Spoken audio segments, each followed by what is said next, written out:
pengelolaan kinerja di 2024 ini setelah ada pembaruan di 2025 akan dihentikan. Jangan di-skor dulu. Jadi hari ini 9 Desember 2024 tadi dilaksanakan rilis pembaruan pengelolaan kinerja untuk guru dan kepala sekolah untuk nanti tahun 2025.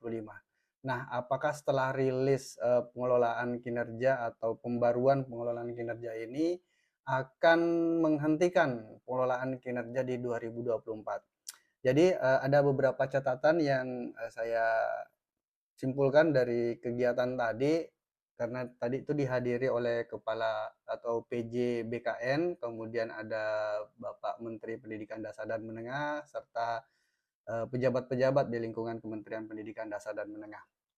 Untuk dari PJ sendiri itu menyampaikan, atau PJ BKN itu menyampaikan bahwa memang berdasarkan Undang-Undang Nomor 20 2023, pengelolaan kinerja itu dilaksanakan secara objektif, transparan, dan akuntabel, dan akan tetap terintegrasi oleh pengelolaan kinerja yang dilakukan oleh guru. Hampir sama dengan pengelolaan kinerja yang kita lakukan di PMM di tahun 2024 ini. Kemudian untuk dari Ibu Dirjen sendiri juga menyampaikan bahwa untuk pengelolaan kinerja tahun 2024 itu tetap diselesaikan melalui pengelolaan kinerja yang kita laksanakan saat ini. Jadi kita tetap selesaikan, tidak berhenti. Nanti di tahun 2025 itu akan ada pembaruan. Walaupun sebenarnya pada secara umum itu prosesnya mirip-mirip, tidak terlalu banyak yang berubah, tapi memang ada beberapa yang substansial yang nanti kita coba bahas. Kemudian tentunya nanti akan terintegrasi juga dengan penilaian kinerja untuk pengawas sekolah.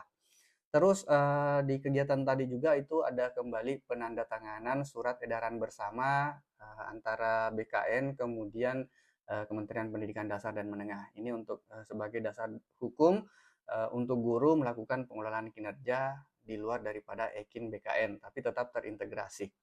Kemudian sambutan oleh Bapak Menteri Pendidikan Dasar dan Menengah, Prof. Muti, itu ada beberapa hal yang menjadi catatan saya. Yang pertama, itu disampaikan bahwa untuk pemenuhan jam mengajar guru selama 24 jam itu tidak harus di dalam kelas semuanya. Tidak harus semuanya di dalam kelas tatap muka mengajar mata pelajaran dan sebagainya. Tapi itu bisa dalam bentuk peningkatan kualitas profesional. Jadi kalau mengikuti pelatihan-pelatihan, itu bisa dihitung jumlah masuk dalam salah satu atau akumulasi untuk 24 jam tatap muka. Kemudian keaktifan guru di masyarakat dan organisasi profesi itu juga bisa dihitung sebagai tambahan jam untuk memenuhi 24 jamnya. Kemudian kegiatan-kegiatan guru di sekolah seperti mungkin pembimbingan ekstrakurikuler dan sebagainya, itu semua bisa dihitung menjadi tambahan jam guru sebagai pemenuhan untuk 24 jam itu. Jadi tidak melulu harus mengajar sebanyak 24 jam dalam satu minggu. Kemudian untuk pembaruan sendiri atau untuk perubahan yang terjadi nanti pada saat pengelolaan kinerja di tahun 2025 ada 3 poin utama.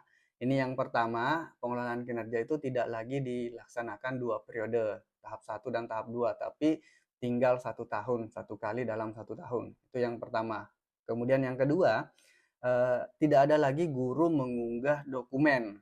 Sama seperti di tahun 2024 kan kita mengunggah bukti dukung dalam bentuk misalnya sertifikat dan sebagainya. Nah, di tahun 2025 nanti itu guru tidak lagi ada fitur untuk mengunggah dokumen, tinggal checklist apakah sudah dilakukan sesuai dengan perencanaan atau belum.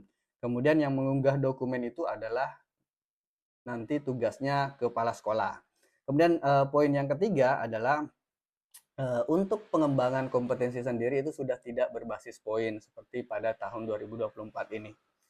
Intinya akan ada perubahan secara teknis dan secara substansial untuk pengelolaan kinerja di tahun 2025, tapi tetap alurnya hampir sama dengan pengelolaan kinerja di tahun 2024. Untuk informasi-informasi lainnya Bapak Ibu silahkan komen di kolom komentar, kita coba diskusi sama-sama.